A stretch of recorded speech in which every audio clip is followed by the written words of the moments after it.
Today I'm going to talk a little bit about the work that that my group, the Coastal Engineering Research Group at Davidson Lab, does related to community resilience and climate change. Um, so just a little bit about the history of kind of our work. I think many of you know this, but some of you may not. Our coastal engineering work certainly relates to the maritime legacy of Stevens. Um, in the 1980s, New Jersey was impacted by a number of major nor'easters, winter storms, creating a bunch of coastal erosion, which really brought the idea of coastal resilience to the forefront in terms of at the state level. Um, Around this time, Michael Bruno came to Davidson Lab. I'm sure many of you remember Michael.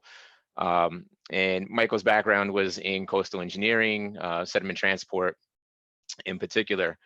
So when he took over the Davidson Lab in 1989, he sort of diversified some of what we did and took it away from just the pure sort of naval engineering, looking at ships and ship design, and brought in a whole new avenue of research related to coastal resilience.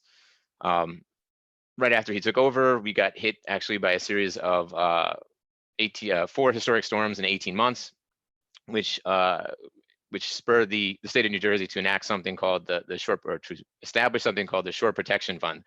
And that actually established something at Stevens called the New Jersey Coastal Protection Technical Assistance Service, which is a mouthful, which we still operate out of Davidson Laboratory. And it's the first government university partnership dedicated to coastal preservation through public education and research. So we still operate that service at Stevens, and it funds a lot of the work that we do. So coastal hazards are something that certainly is prevalent. Things that we see this is very relevant this year in particular when we see storms like Hurricane Ada now. I believe that's the 28th or 29th named storm this year, causing damage throughout the U.S., certainly not just limited to the U.S. There was a major typhoon just in the Philippines recently as well.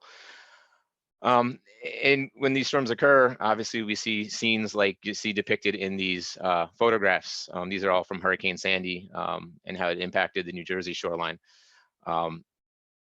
So our objective is really to do the research that enables us to understand why these types of impacts are occurring and how we can help communities become more resilient to future storms.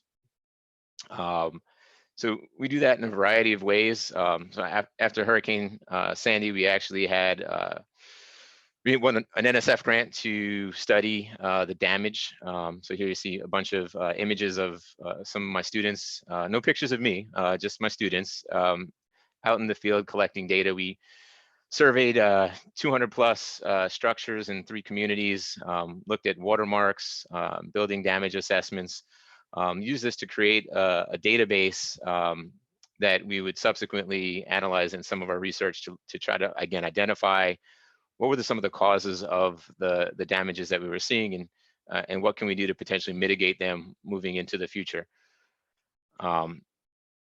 So just backing up a second to talk about the field measurements that we collect. We're very fortunate. We have a number of assets here at Stevens.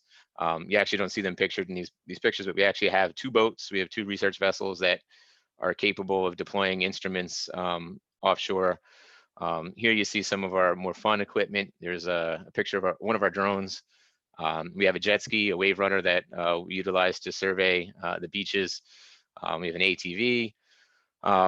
And a variety of other types of instruments that we use to measure things like waves, water levels, currents, elevation of the sand.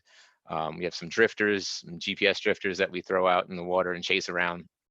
So we get to do a lot of that type of work in support of, again, just developing a better understanding of what's happening in the environment so that we can engineer solutions to help communities become more resilient.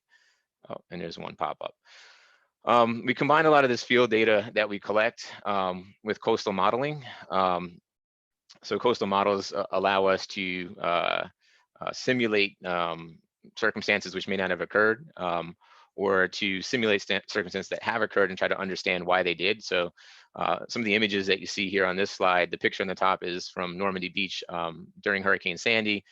the condominium structure up in the top of the picture caused significant erosion on the south side of it, which is this swath of sand. The pictures below you see are some numerical modeling or simulations that we did in collaboration with Deltares after the storm to improve their models and to help understand how that erosion occurs. And we found some interesting results related to the increase of erosion caused by the presence of that structure, as well as the scour that we saw at the base of some of our coastal structures. So we use these numerical models to help us understand, again, what are the physical processes that are occurring and how we can potentially reduce damages in future storms.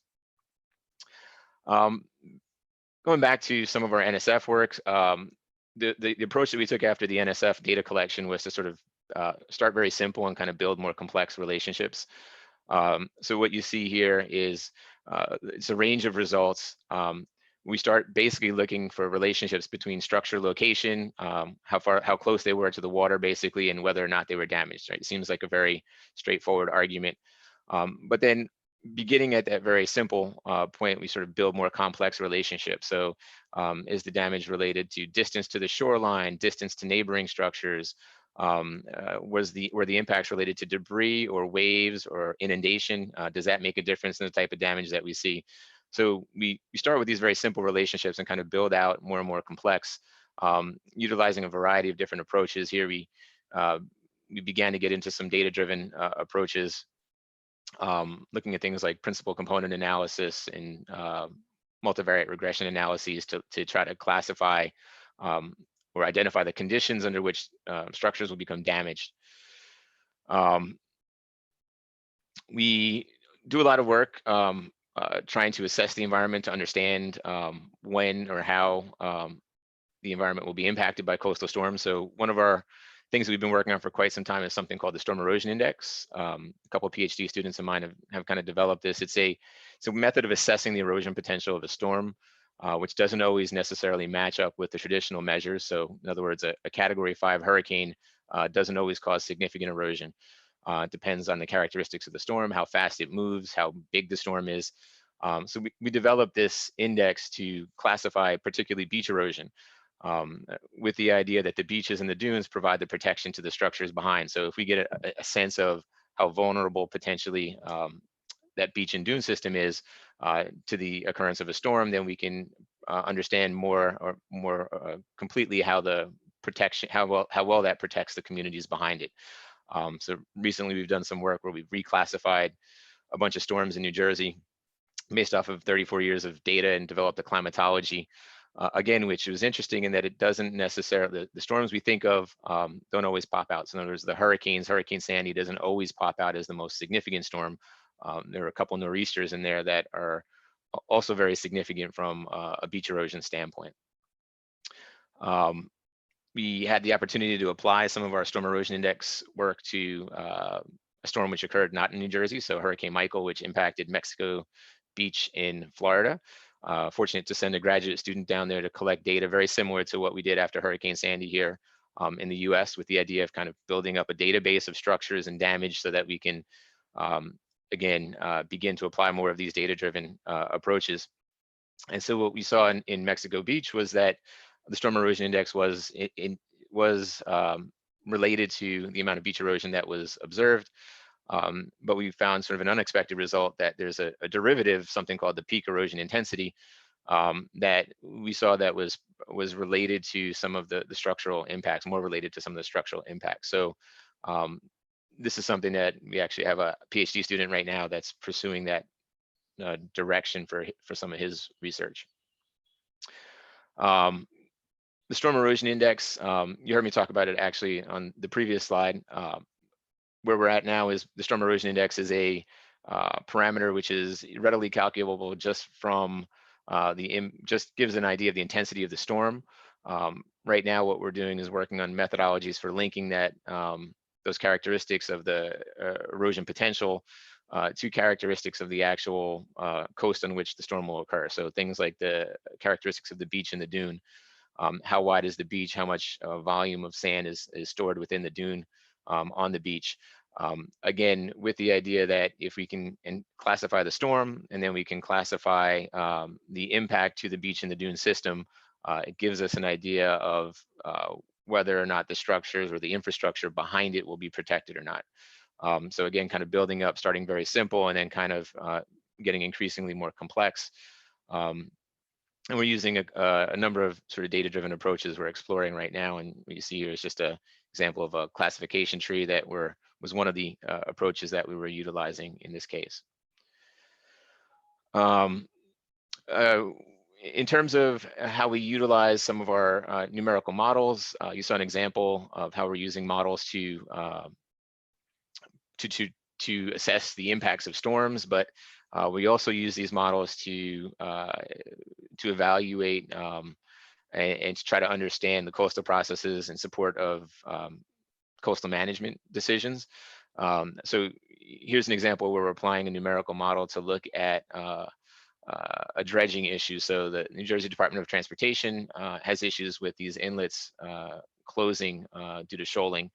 And we're able to apply these advanced numerical models to identify some patterns in shoals occurring offshore in these systems that were previously unidentified, which lead to the suggestion that we can apply different types of management solutions. So instead of building $1 million structure to try to contain the sediment, which is sort of the typical response, and you see that at many inlets, if we change the pattern in which we dredge the actual inlet itself, create these deposition basins, we can actually control the sediment in a more effective way, save a lot of money at the same time that we're doing it.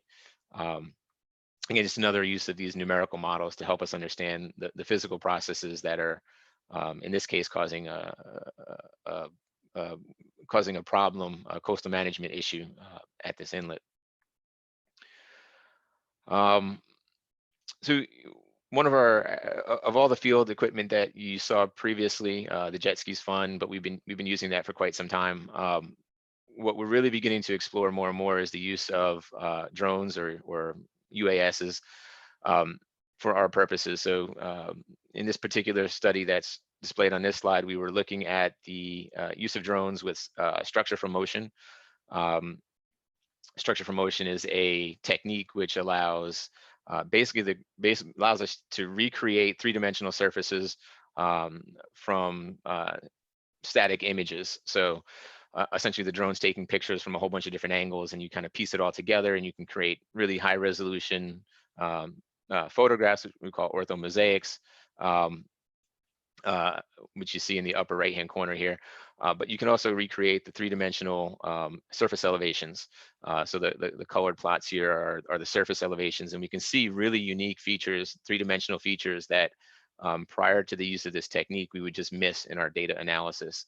So in this particular study, we were looking at the effectiveness of groin notches, which kind of you see in the bottom pictures over in this area, how well they bypass sediment. And we were able to identify that the sediment is bypassed preferentially in one direction or the other based on sort of antecedent conditions at the site, which we wouldn't have been able to see if we didn't have this tool that allows us to see the three-dimensionality and allow us to survey with efficiency so that we're able to capture pre and post-storm conditions as frequently as we can, utilizing this technology.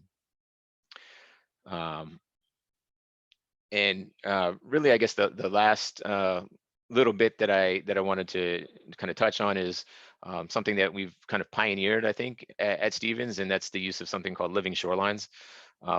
Living shorelines is a technique that goes by a number of names: engineering with nature, natural nature-based features, ecological engineering. It's the idea of trying, I guess, not to over-engineer the environment, try to take clues from sort of natural systems and natural systems that perhaps used to provide protection to our coasts that may not be present for one reason or another now. Can we sort of recreate those conditions, or can we create structures that have benefits in terms of the ecology and encourages marine life to grow?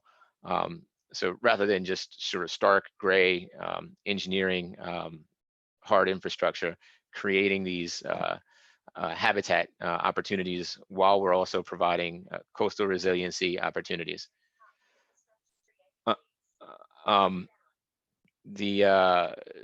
of the things that we did at Stevens is we actually pioneered or we wrote what's called the Living Shorelines Engineering Guidelines. The Living Shorelines Engineering Guidelines is actually a document that's been utilized throughout the Northeast for the design of these types of projects. And it's referenced in the Federal Highways Guide for shore protection. And perhaps the most gratifying thing is if you type the term Living Shorelines Engineering Guidelines, we're the first thing that pops up. So that means that I'm now successful and I can quit and retire, because if you're #1 on Google, that's all that matters, right? So we're doing a lot of research, kind of refining these techniques and trying to understand again how they're working and how we can design them better. Again, we oftentimes deploy our field equipment to try to understand the characteristics of these structures so that we're sort of not designing them blindly. We're taking these coastal processes into account and designing them in a more intelligent way. Again, with the goal of providing habitat opportunities as well as coastal resilience. And with that, I think I will stop and make sure I leave enough time for the rest of our speakers. So thank you. Well, thanks very much, Jon, for this exciting talk. What a timely subject, right? In this very active hurricane season, as you pointed out. Certainly, the global warming trend is not making things easier for us as well.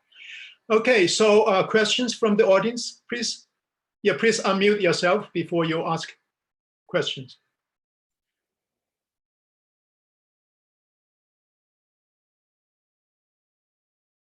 Okay, if not, Jon, let me ask you a question. And clearly, you collect a huge amount of data, right, from the field, the various tools you have. And how does AI or machine learning play a role in what you do? So AI is something that we're really just kind of beginning to touch the surface with in the coastal community. So it's finding its way into sort of everything that we do. So I was just talking with a researcher about utilizing drones to identify litter on beaches. So using AI to be able to pick out the sources of litter. We can look at things like the size of sand grains. So we're using AI now to take pictures of the beach with an object like a quarter, like a coin on the beach, and then you can use AI to kind of determine the grain size. So things that we used to do in a laboratory used to be much more labor intensive, that we can now we can find the solutions and the answers much more rapidly using AI. So I think right now we're really just beginning to scratch the surface in terms of our use of AI, but it's certainly a powerful technique that we're moving more towards. Okay, any questions again from the audience? I have a question actually regarding the natural barrier. So which natural barrier do you consider for mitigation of coastal erosion? I'm sorry, what was the question? Which type of barrier, natural barrier, are you considering for mitigation of coastal erosion? Oh, we consider all sorts. So one of the last slides I presented, this is something called an oyster reef or oyster castle. So it's a engineered, it's a concrete that has oyster shell in it, encourages oysters to grow. So that's one type of a barrier. Oftentimes we use rock and stone as barriers, but sometimes we actually just place sediment in a way in which it can provide protection to communities. So beach nourishment and creation of sand dunes. So really depends on kind of what we're protecting and how resilient it needs to be. Okay, with that, thanks very much, Jon.